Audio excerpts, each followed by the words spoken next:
One of the most perplexing enigmas of the 20th century is how a country devastated by the defeat of 1918, suffocated by debts and sunk in the Great Depression, managed to project the image of a nation in full recovery within a few years.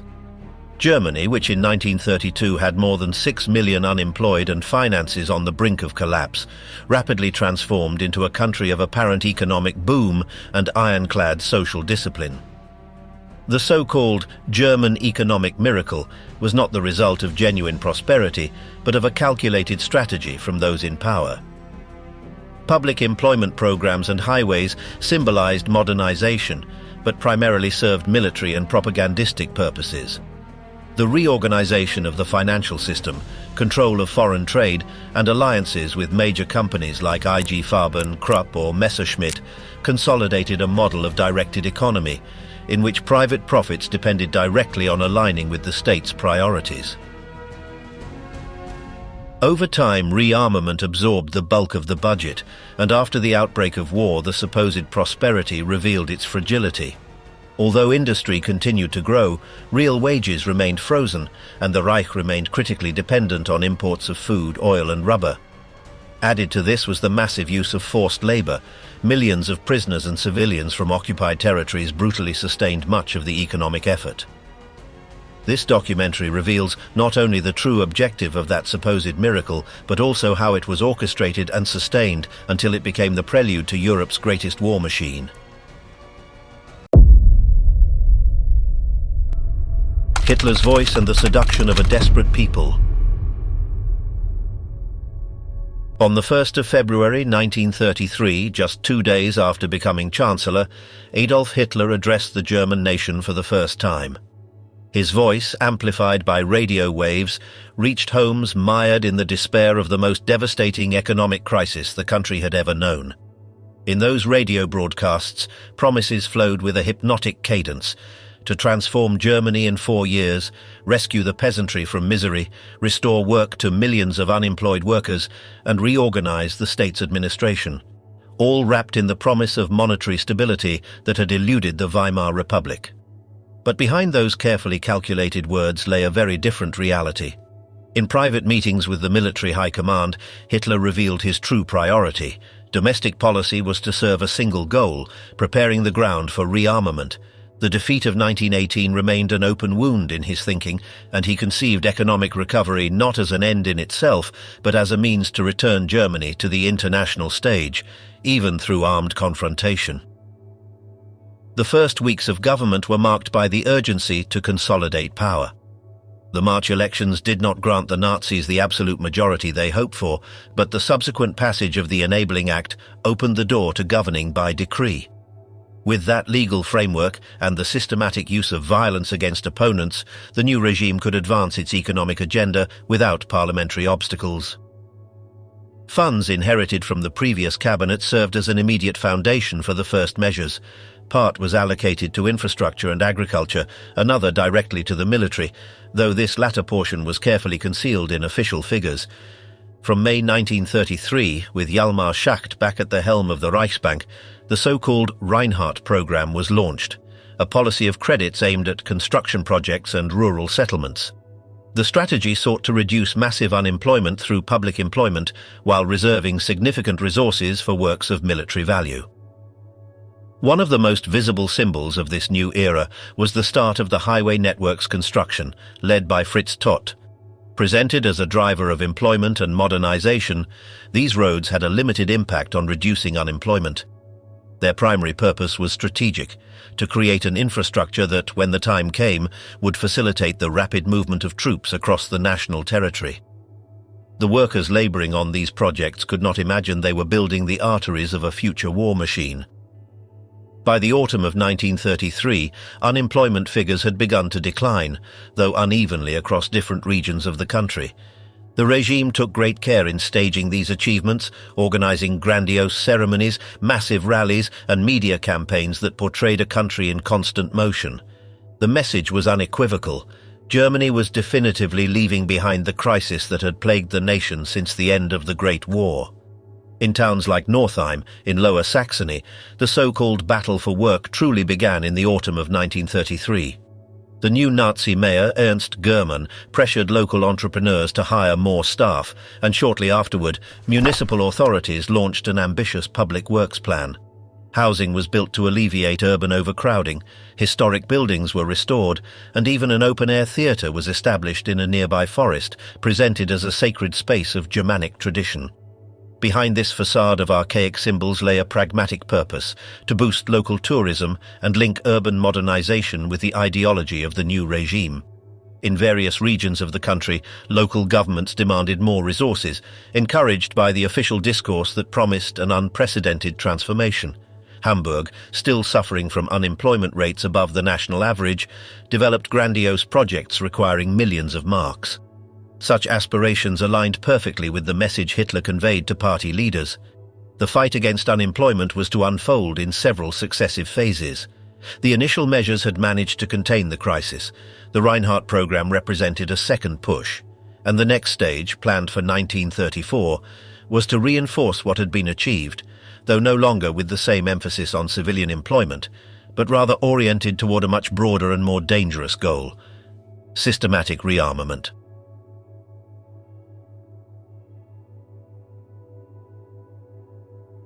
This strategic shift was conditioned by the fragile international financial situation Europe was experiencing. Since 1931, war reparations had been suspended, and European debts to the United States had become an apparently insoluble problem. Germany carried colossal liabilities, while its exports plummeted due to the global crisis and protectionist policies adopted by other countries. The urgent need to import food, raw materials and fuels exacerbated dependence on foreign trade, while the constant depletion of foreign currency reserves left authorities facing a fatal dilemma: sustain internal recovery or meet obligations to foreign creditors. Unlike previous governments, which had systematically weakened the national economy to pay foreign debts, the Nazi government chose a radically different strategy. In June 1933, it announced a temporary suspension of long-term debt payments denominated in foreign currencies. From then on, payments would only be made in German marks, without the possibility of converting them into foreign currency. In practice, Germany was signaling to its international creditors that they would only recover their money if they used it to buy German products, a financial maneuver with unpredictable consequences.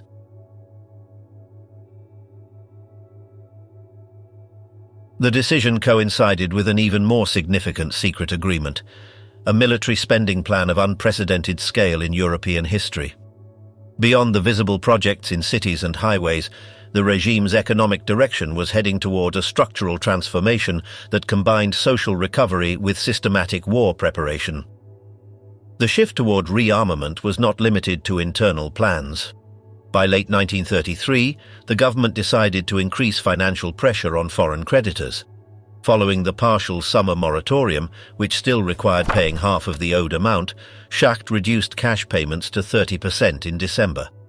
The move particularly offended London and Washington, as it also affected loans under the Dawes Plan and the Young Plan, considered priorities in the international payment hierarchy. The British protest was immediate, and in January 1934, the possibility of seizing German export revenues on British soil was even raised. While diplomatic tensions with Western powers intensified, the German Navy quietly advanced its own expansion plan. With Hitler's explicit approval, Admiral Raeder projected a fleet that far exceeded the restrictions imposed by the Treaty of Versailles. It included additional battleships, aircraft carriers, and a significant number of submarines, whose construction was expressly prohibited by post-war agreements. This was a long-term program, with a timeline extending to the late 1940s, but it demanded immediate and massive investments, opening a new front of military spending in the northern shipyards. By the spring of 1934, the Reich's budgets revealed a striking increase in military spending that could no longer be entirely concealed.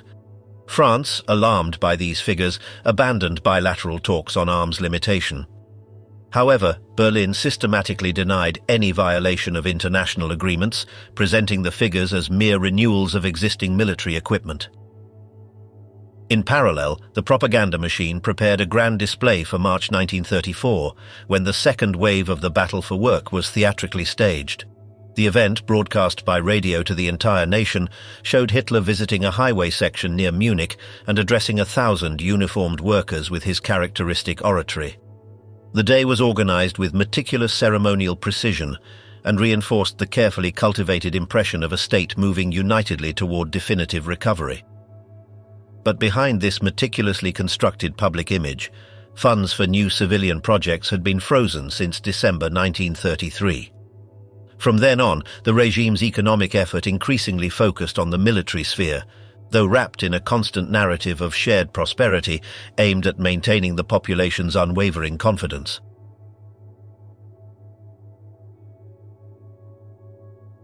Hitler presented a seductive vision of collective prosperity, assuring that his goal was to raise the living standards of all Germans and beautify the country, distancing himself from both the austerity of the Weimar Republic and the scarcity ideal advocated by Bolshevism. In this narrative, the worker was exalted as an essential part of the national community, and the political project was presented as a tangible promise of shared well-being. However, this aspiration coexisted with a far more limited and somber economic reality. Contemporary statistical studies confirmed that Germany was far from the wealth standards of Western powers. Per capita income was approximately half that of the United States and 1/3 lower than Britain's. Even in 1935, after several years of supposed recovery, the average German standard of living was equivalent to that of countries we would now consider middle income. For the majority of German workers, wages remained dramatically modest. In 1936, more than half of taxpayers reported annual incomes below 1,500 marks, barely enough to cover the most basic needs. Food consumed nearly half of the household budget, and everyday products like butter or bacon represented entire hours of work. An international study calculated that a German worker needed at least 4 times their actual income to achieve the standard of living of an industrial worker in Detroit.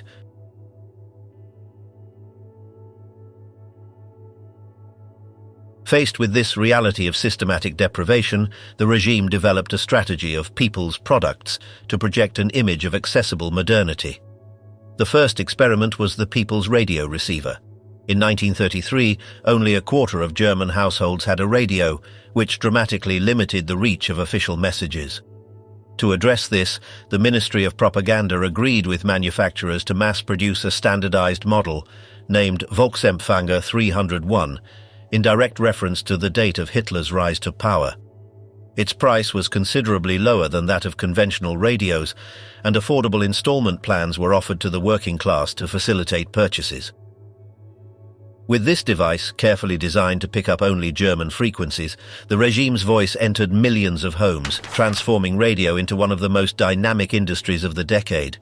The success of the Volksempfänger made it a benchmark for future mass consumption projects, establishing the idea that the state could mobilize industry to democratize symbolic goods of modernity. But even in the realm of housing, presented as a social priority, the results were disappointing. The regime revived emergency settlements started in the final years of Weimar, now presenting them as the foundation of a new form of communal living. In practice, these were precarious constructions, lacking basic services and built with low-quality materials. Despite the ambitious figures announced by propaganda, only a few tens of thousands of homes were actually built. Bankers and businessmen, strategic partners of the dictatorship. The lack of real solutions in housing and other areas of daily life contrasted with the new government's firm determination in the political sphere. Just weeks after coming to power, Hitler sought support beyond consumer propaganda and local projects. On the 20th of February 1933, in Hermann Göring's residence, a small group of industrialists was summoned to a meeting that would mark a turning point. After a calculated wait, Hitler appeared before them. He offered no detailed economic programs or specific figures. He spoke of the 1918 defeat, the disintegration of the parliamentary system, and the impossibility of sustaining a market economy within a democratic framework. To the representatives of big industry and banking, he promised order, personal leadership, and the definitive end of the organized left. The upcoming March election, he assured, would be the last for a long time. Göring was more direct. The future depended on eradicating political adversaries, and industry had to bear part of the cost. Hjalmar Schacht, reinstated as a trusted figure, formalized the proposal, a campaign fund of 3 million marks. Donations poured in over the following weeks from the chemical, steel, banking and energy sectors. This was not unwavering ideological support, but a pragmatic bet. Many industrialists still distrusted the extremist rhetoric and the hinted state interventionism. But they shared a goal with the new regime: to eliminate unions, weaken the labor movement, and curb a welfare system that, from their perspective, limited corporate profitability. Thanks to these contributions, the party overcame its financial strangulation at a decisive moment. And after the March victory, the relationship between political power and economic elites began to transform. What had been a one-off gesture of support soon became a structure of control in which initiatives came from above and private enterprise was subordinated to state-defined priorities. This shift materialized quickly.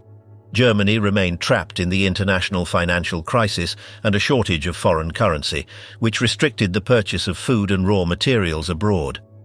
In this context, Schacht designed the so-called New Plan of 1934. Its principle was simple, though its implications were enormous. No company could import freely. Every transaction required state authorization, which prioritized strategic purchases like iron, oil, or rubber. To put it simply, it was as if all companies had to queue at a state window before importing any product, and the administration decided who received permission. At the same time, exports were incentivized through subsidies, but not as a gift. The industry itself financed this support through special taxes. This created a closed loop in which companies competed, but within rules dictated from above. To manage the system, business associations were reorganized into mandatory groups that encompassed both steel giants and small workshops, all supervised by the Ministry of Economy. The control was not limited to foreign trade either. To curb inflation, the state intervened in setting domestic prices. In the Weimar Republic, this was done through voluntary agreements between companies, the so-called cartels, which served to prevent price wars among competitors. With the rise of Nazism, these agreements ceased to be optional and became government-imposed. It was as if a single price was set for all bakers or blacksmiths, dictated from above, with no one allowed to offer a different price. Additionally, minimum prices were established, new investments were halted, and companies in certain sectors were forced to merge to form larger, more manageable groups. Entrepreneurs accepted this framework because, although it restricted their freedom, it guaranteed profits and protected them from foreign competition. The regime also limited the amount of profits that could be distributed, directed loans toward projects that served state interests, and placed banks under the control of the Reichsbank, which acted as a central overseer. In practice, banks appeared to remain private, but could only lend money for causes designated by the government. The result was an ambiguous balance. Private companies lost much of their autonomy, but gained stability and assured profits in return. In this tension, a tacit pact was solidified, accepting the imposed discipline in exchange for participating in the regime's economic expansion. One of the most revealing cases of this integration was the chemical industry. IG Farben, the giant formed in 1925, became the symbol of the new directed economy. With over 200,000 employees, it was one of the largest private conglomerates in the world. Its research in fertilizers and synthetic fuels placed it at the heart of the autarky program. Autarky, which sought national self-sufficiency, responded to the fear that Germany could be isolated in the event of war. To visualize it, it was as if a country on an island tried to produce everything it needed on its own without relying on ships bringing goods from abroad. The development of fuels from coal promised energy independence, but was uneconomical in a global market with cheap oil from the United States and Venezuela. The state resolved this contradiction. It guaranteed contracts to IG Farben and assumed the risks of its investments. In 1933, the Ministry of Economy supported the expansion of the Leuna plant with an agreement ensuring minimum profits. In 1934, Schacht brought together coal and oil industrialists to create Brabag, a mandatory joint venture tasked with building new synthetic fuel plants. The goal was clear: to supply the Luftwaffe and the army.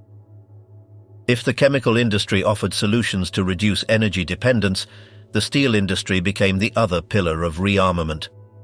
Companies like Krupp or Vereinigte Stahlwerke received contracts to expand their capacity, but under state supervision.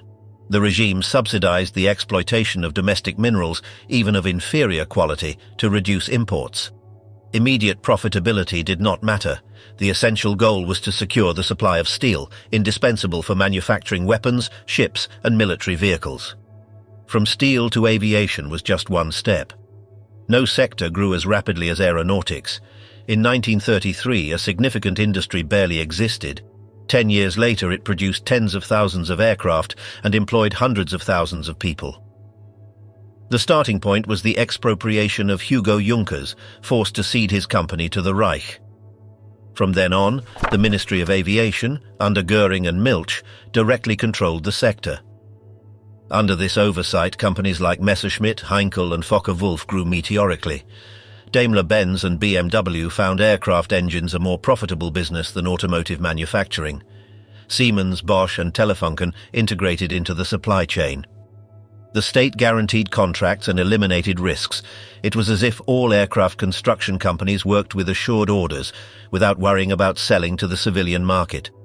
Competition shifted to the technological terrain. Who could design the best fighter or the most efficient bomber? The result was a formerly private aeronautical industry that in practice became an arm of the state. Even peripheral sectors like textiles were caught in this logic. Dependence on imported cotton and wool led the regime to promote artificial fibers like rayon. IG Farben and VGF multiplied their capacity, while regional companies were grouped into consortia under state supervision. The goal was to reduce imports and ensure uniforms and fabrics for an expanding army.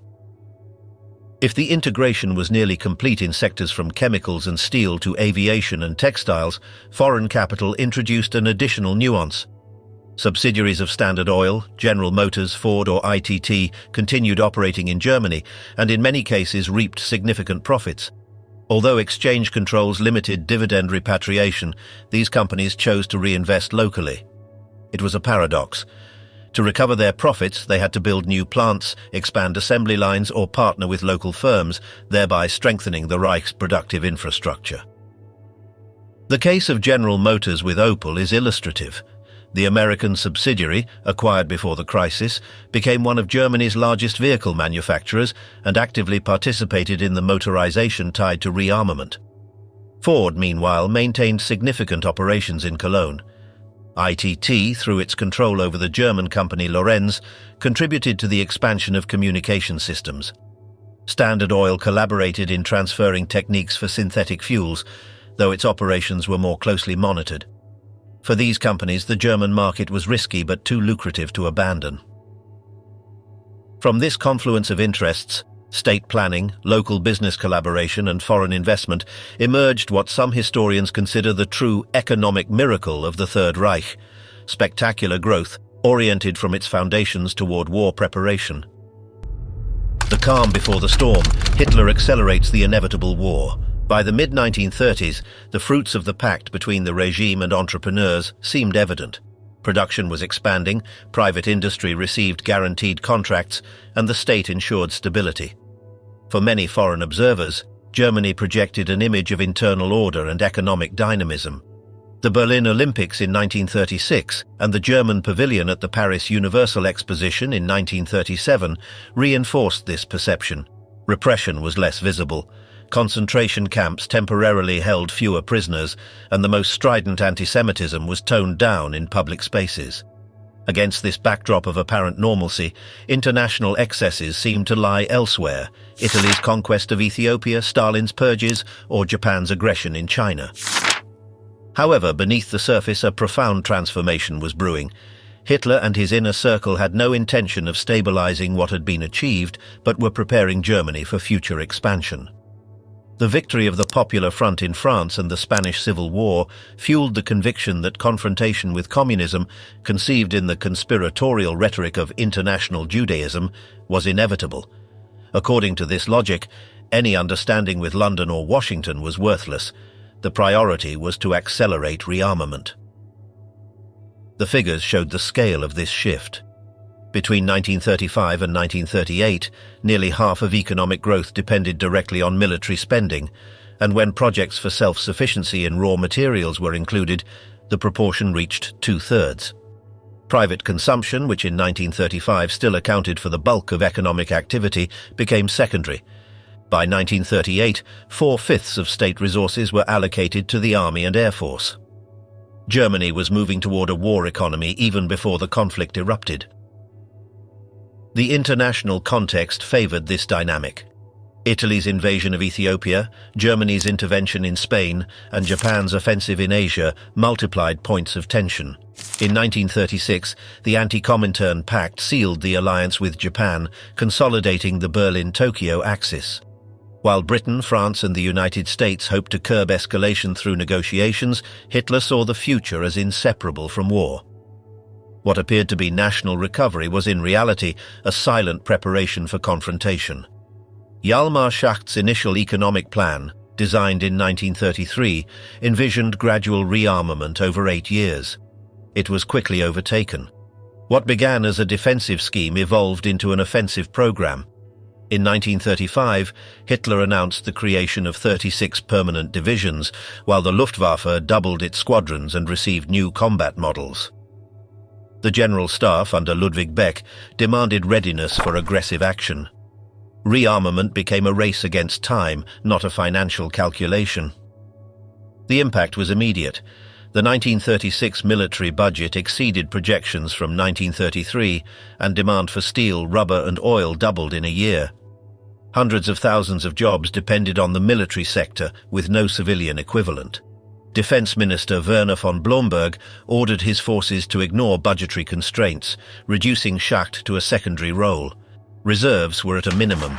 Oil depended on Romania, rubber sufficed for only weeks, and steel had to be rationed.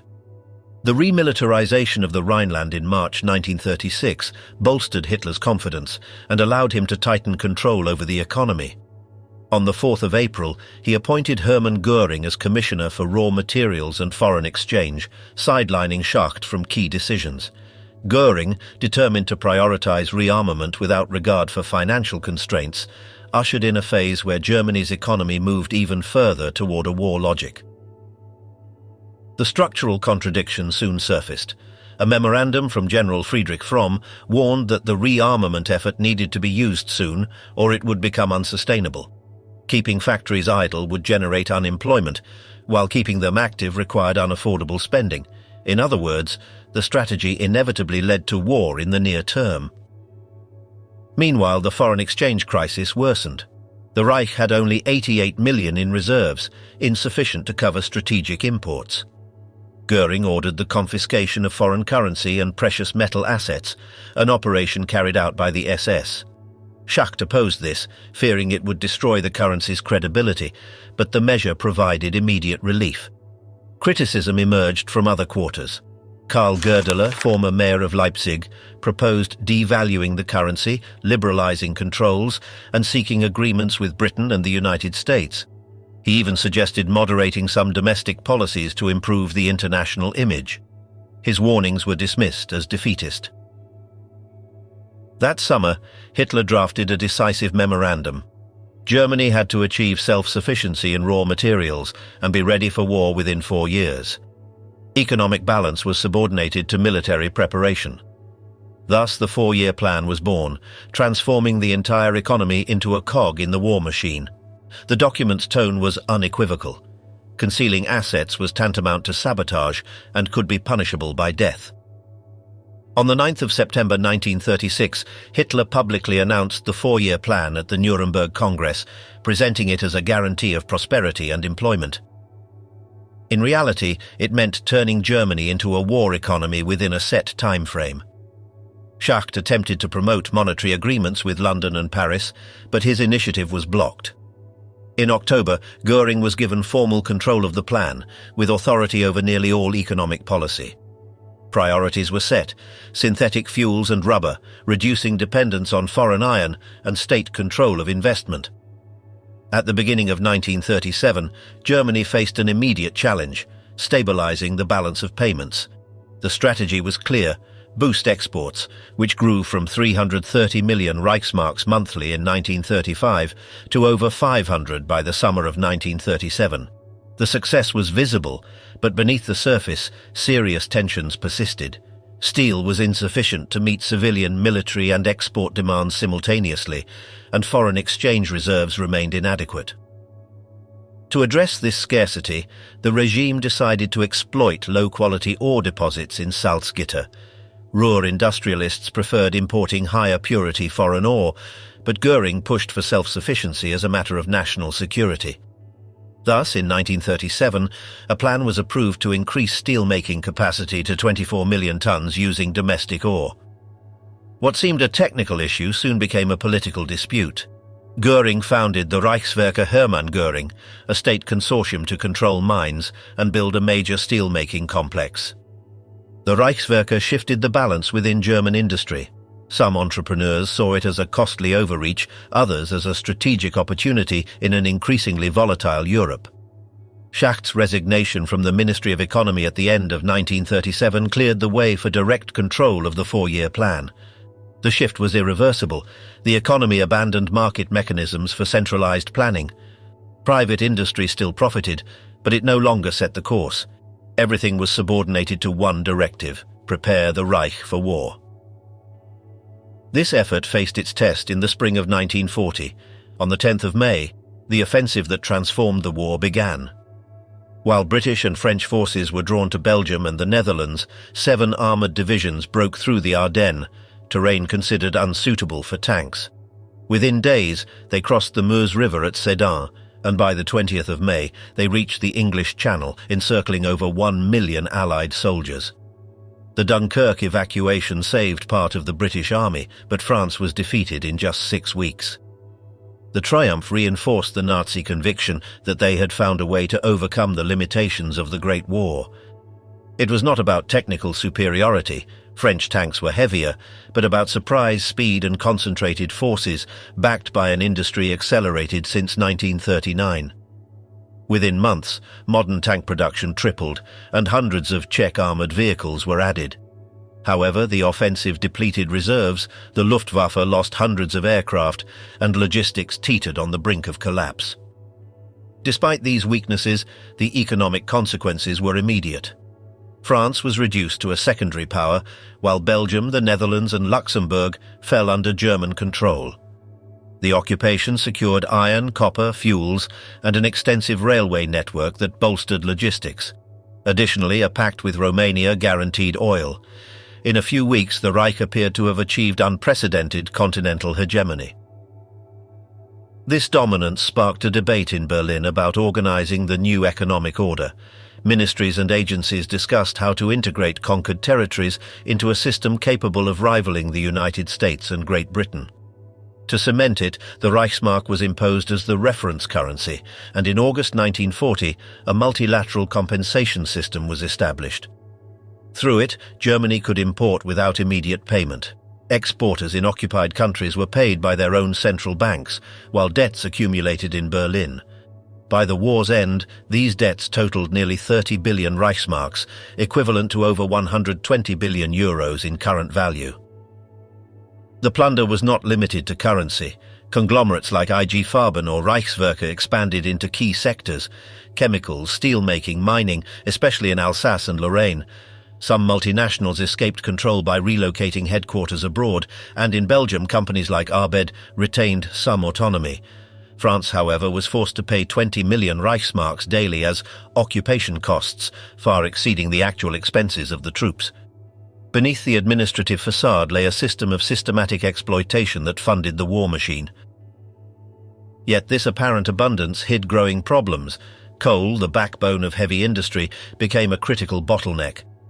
After a brief uptick, production fell in 1941. Disputes over its management revealed tensions between state centralization and private profits.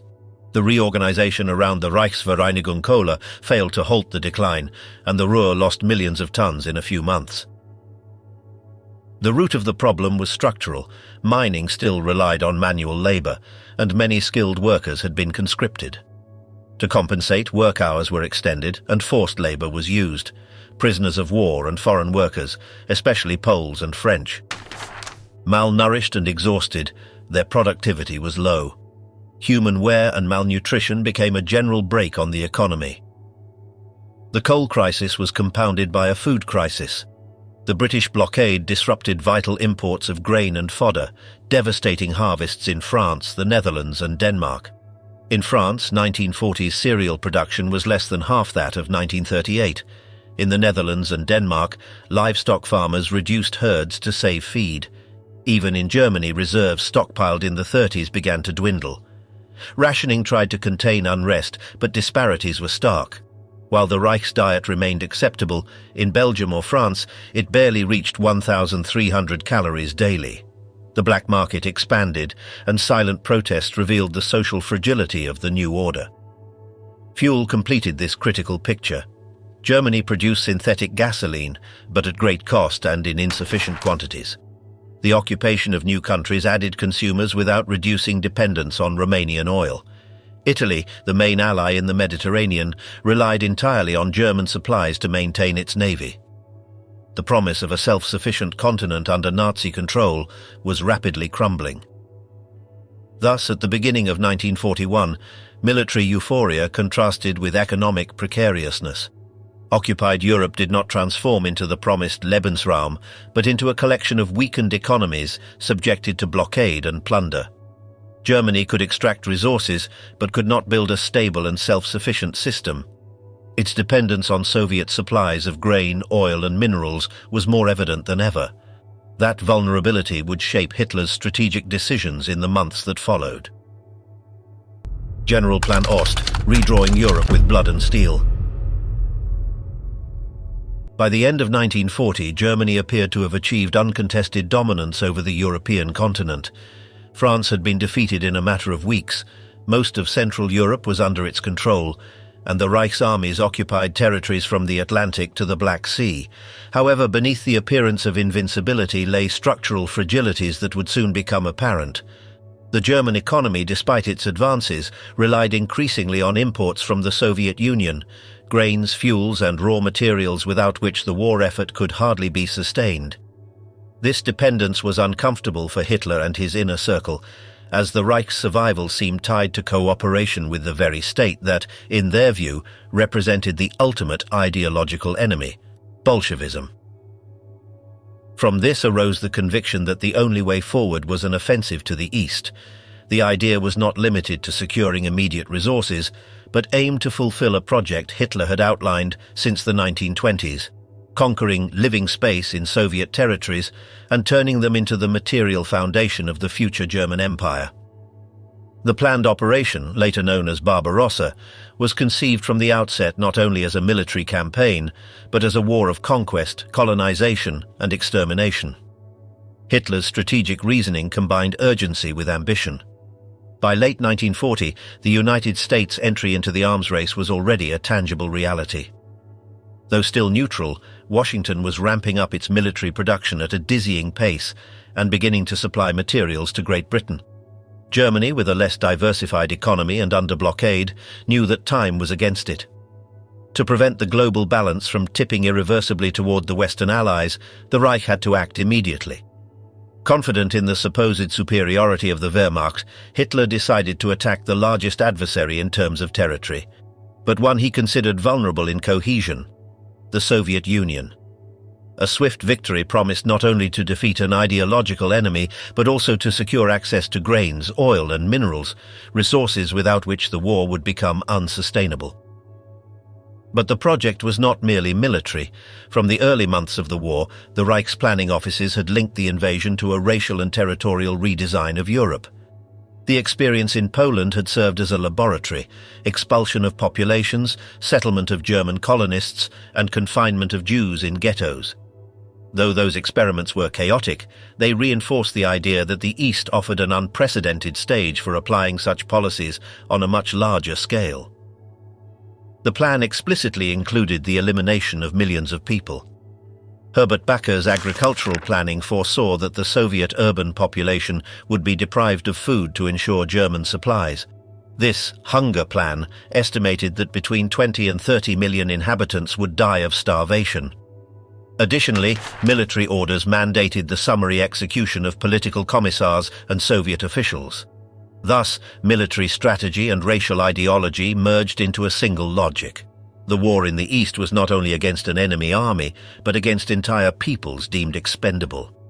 In this task, the SS prepared to play a central role. The Einsatzgruppen, special intervention units, were trained to follow closely behind the troops and eliminate Jews, communist leaders, and other groups labeled as racial enemies. Simultaneously, the general Plan Ost was designed, envisioning the forced displacement of tens of millions of Slavs to clear land for German settlers. Though in its initial phase, it reflected the scale of the regime's ambitions to redraw the continent's demographic map through mass violence. The invasion planned for the summer of 1941 generated unprecedented anticipation among the Nazi leadership. For them, the Soviet Union was both an enemy to defeat and a vast territory capable of absorbing deportations, famines, and resettlements. Ideology provided the justification, but material needs lent urgency to the project. In particular, the conquest of Ukraine appeared as a key piece to sustain the army and the German population, and to consolidate control over occupied Europe. On the 22nd of June 1941, Operation Barbarossa began. With it, the largest military offensive in history was set in motion, accompanied from the start by policies of extermination and deportation. It was not merely an extension of the war against Great Britain, but the opening of a total conflict where ideology, economy, and strategy merged into a single objective: to radically transform the European order through systematic violence. The invasion of the Soviet Union also triggered a human resources crisis that would mark the Reich for the rest of the conflict. The losses were of an unprecedented magnitude for any Western power. Between June 1941 and May 1944, the Wehrmacht suffered an average of 60,000 fatal casualties per month. This pace forced constant troop replacements in a country that had already exhausted a generation of young men of fighting age. The first solution was to recruit teenagers and middle-aged men previously exempt, many of whom were employed in the armaments industry. The transfer of more than 200,000 people from factories to the front in 1942 created an obvious dilemma. The more the army was bolstered, the weaker military production became. Germany thus entered a vicious cycle in which each soldier added to the front meant less capacity to sustain it. Faced with this scenario, the Reich turned its attention to foreign labor. Millions of prisoners of war and civilians from occupied territories were incorporated into the German economy. The scale of the phenomenon was such that by 1944, more than one-fifth of the workforce in Germany came from abroad. In key sectors like aeronautics or mining, the percentage exceeded 40%. Hitler's war depended on foreign labor to remain viable. The man tasked with organizing this process was Fritz Sauckel, appointed by Hitler in March 1942. His job was to recruit, often by force, millions of men and women across Europe, especially from Poland, Ukraine, and Belarus. Young people as young as 16 were sent to factories and fields, crowded into unsanitary barracks and subjected to minimal rations. After the war, this policy would be remembered under an eloquent term: slave labor. The treatment of Soviet prisoners revealed the brutal contradiction of the system. After the summer of 1941, hundreds of thousands were sent to Germany, but the conditions of mistreatment and malnutrition caused massive mortality. The paradox was evident. While more production was demanded for the Luftwaffe or mining, the labor force needed to ensure it was being destroyed. In industrial regions like the Ruhr or Upper Silesia, disciplinary systems were applied that directly linked access to food with performance. Those who failed to meet required productivity saw their rations reduced, entering a cycle of weakness and death. In parallel, the concentration camp system expanded as an additional means of obtaining workers. Under the direction of the SS, prisoners were leased to major companies like Siemens, BMW, or IG Farben. By late 1944, 500,000 inmates were working on the construction of underground factories, military infrastructure projects, or assembly lines. The concept of destruction through labor encapsulated the regime's logic: human life as a disposable resource. The contrast between economic needs and racial ideology defined labor policy during Barbarossa. The exploitation of millions of Europeans became a pillar of the war effort, even as the same regime annihilated entire communities that could have contributed to it. This contradiction between extermination and production intensified as the war progressed and the Reich's material demands grew unchecked. While the war in the East exceeded all initial calculations, the issue of forced labor and food supply became central to the German economy. Concentration camps, designed in the 1930s as spaces of repression, began functioning as labor reserves. For companies, the constant flow of prisoners provided by the SS was an advantage amid general scarcity. The life expectancy of these inmates was reduced to a few months of exhaustion, but they could be replaced endlessly. In the eyes of the companies, prisoners were not individuals but replaceable units of labor. The SS ensured this supply, discarding those who lost productivity and sending new ones in their place. Some companies even negotiated food supplements for inmates, not out of compassion, but to extend their utility. Auschwitz, with its massive industrial complex tied to IG Farben, became an emblem of this logic. The system, however, generated tensions. Public punishments in factories caused demoralization among German and foreign workers, leading many companies to request that punishments be carried out inside the camps, away from assembly lines. Over time, the SS themselves recognized that absolute brutality was counterproductive. Mortality was so high that it became impossible to maintain worker quotas. From 1942, slightly larger rations and minimal rewards, such as tobacco or food, were introduced to extend inmates' useful lives. Mortality decreased, though it remained extremely high. Economic balances reveal the system's paradox. In construction, where most concentration camp labor was employed, productivity was low and the cost of replacement high. However, in specific industrial projects, such as tunnel drilling in Austria, the use of prisoners was profitable due to low nominal wages and state pressure that absorbed part of the costs. Food policy further reinforced the link between extermination and economy. In 1941, the Hunger Plan had proposed letting tens of millions of Soviets die of starvation. What seemed an ideological excess soon became a pragmatic calculation. Grain shortages in the Reich led Herbert Bacher and other leaders to prioritize food for soldiers and workers deemed essential.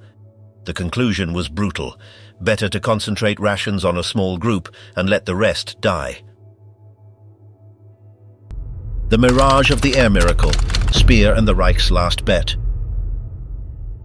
The illusions of confidence projected in the summer of 1942 soon dissipated. The advance toward the Caucasus did not bring the promised oil, and the Battle of Stalingrad marked a turning point that no speech could disguise. The regime sought to restore the image of control by resorting to new organizational formulas and propaganda about a supposed armament miracle capable of sustaining morale on the front and in the rear. But in parallel, the Luftwaffe began to falter against Anglo-American air power, and the production dilemma reached a critical level. The year 1943 left indelible scars. Kursk marked the end of German initiative in the east. In the Mediterranean, the fall of Mussolini and the Allied landing in Italy revealed the fragility of the Axis. And in the air, the bombings of Hamburg and Berlin brought the war to the very heart of the Reich. For a brief period, the propaganda machine regained the initiative. Speer organized conferences on post-war reconstruction, while German generals insisted that the vastness of the Soviet front still offered a defensive buffer. Only one threat appeared lethal: the Romanian oil fields, vital for keeping the Wehrmacht operational. That vulnerability was exposed with the Soviet offensive of the winter of 1943–44. In a few months, the Red Army crossed the Dnieper and pushed the Germans westward. At the same time, Mustang P-51 fighters with auxiliary fuel tanks appeared, capable of escorting bombers to the heart of the Reich. What had been an uneven contest became a bloodbath. Big Week, in February 1944, accelerated the disaster. The Luftwaffe lost many of its veteran pilots and nearly half of its fighters. The response was radical. The Ministry of Armaments absorbed aircraft production, and the Jägerstab, an organization with exceptional powers, was born. Speer, weakened by health problems, delegated day-to-day control to Erhard Milch and Karl Otto Sauer. Under their command, incentives were applied for German workers, alongside the massive use of forced labor. Tens of thousands of prisoners were sent to factories and underground tunnels, where life expectancy rarely exceeded a few months. The figures seemed to vindicate the regime. Between February and September 1944, aircraft production nearly tripled. However, this surge was built on a trap. The obsession with quantity multiplied outdated models like the Me-109 or FW-190, incapable of matching the more modern Allied fighters. The supposed miracle relied less on industrial innovation than on the extreme exploitation of human and material resources. The apparent recovery could not hide the magnitude of the crisis. In the spring of 1944, Speer reappeared, determined to reinforce the image of his ministry as the backbone of the war effort. From May, he launched a propaganda campaign exalting achievements that rarely materialized. The Mark 91 submarines, for example, would not see combat until 1945. The culmination was the Linz Conference in June. For 3 days, Speer gathered those responsible for the war economy and presented statistics painting a picture of success. Hitler attended in person and delivered his final public speech, largely drafted by Speer, a call to sacrifice everything in the name of victory. But reality contradicted the staging. The Allied landing in Normandy revealed the operational collapse of the Luftwaffe, barely a few hundred sorties against thousands of enemy flights. In the east, Operation Bagration annihilated Army Group Center, allowing the Red Army to liberate Minsk and advance into Poland. Moreover, the liberation of Majdanek exposed the horrors of the camp system to the world. The conflict had entered an irreversible phase. In the face of the debacle, Speer consolidated his administrative power. In August 1944, all Luftwaffe production came under his ministry, achieving absolute centralization of the war economy under a single authority. However, this centralization coincided with a profound deterioration of finances. The cost of the war far exceeded tax revenues, and the Reichsbank could barely contain the debt. As prices spiraled out of control and the black market grew, money lost its real value. Monetary incentives no longer motivated the population, and the regime sank into coercion and slave labor. Speer and his advisors proposed raising taxes and enforcing mandatory savings, but Hitler vetoed any significant fiscal measures, fearing public discontent. The management vacuum accelerated monetary disintegration. Between late 1944 and the spring of 1945, cash circulation skyrocketed while the purchasing power of wages plummeted. Companies and families sought refuge in tangible goods, further weakening the war economy.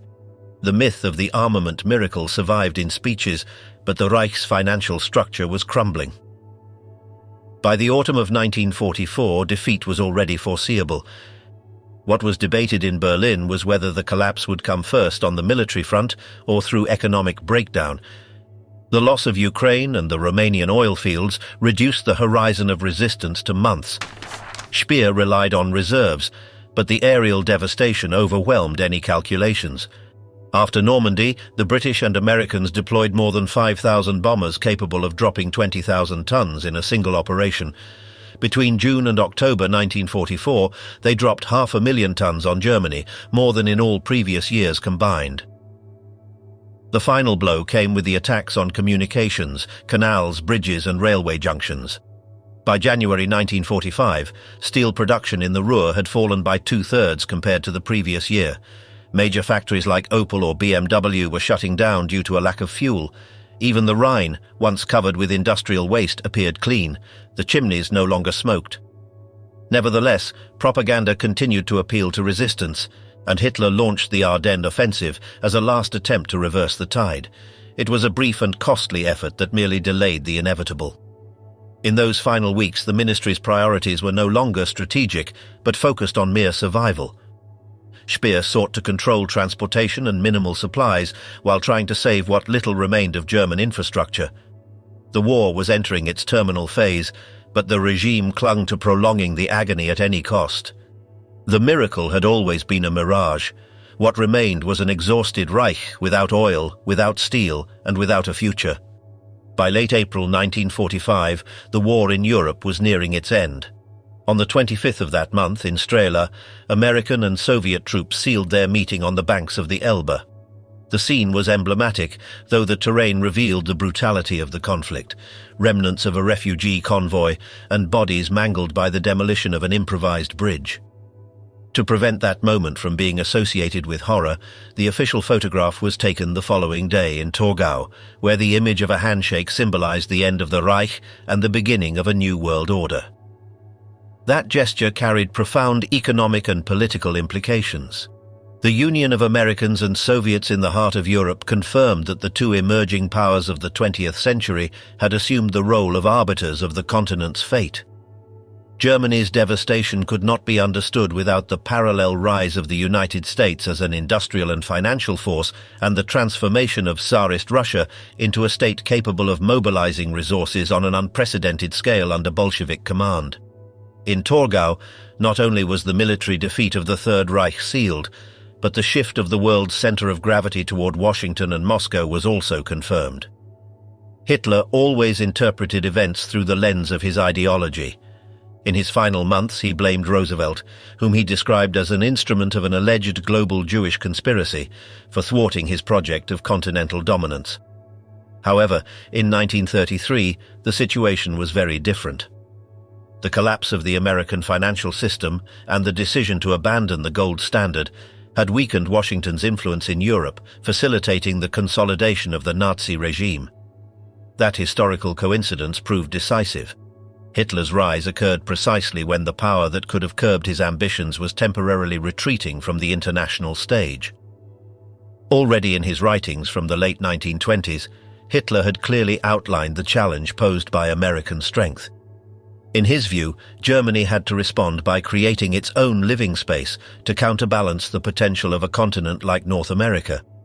That vision made expansion to the east an unavoidable goal and subordinated all domestic economic policy to preparing for a war of conquest.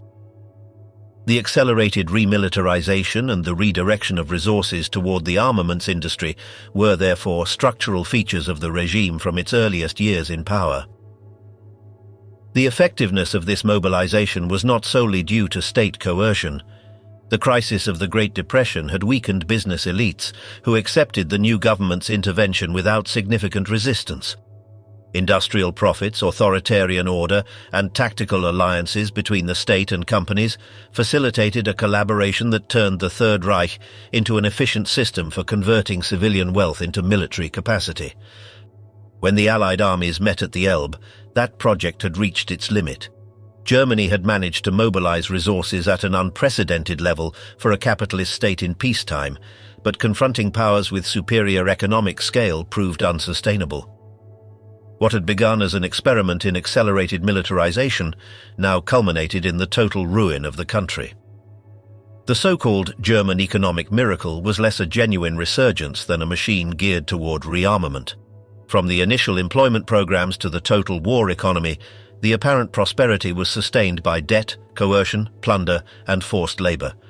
The regime managed to channel civilian resources toward military ends with unprecedented efficiency, but that very design revealed its limits when facing powers of greater scale like the United States and the Soviet Union. The collapse of 1945 proved that the miracle was unsustainable. Germany had mortgaged its future on a strategy that could only lead to ruin.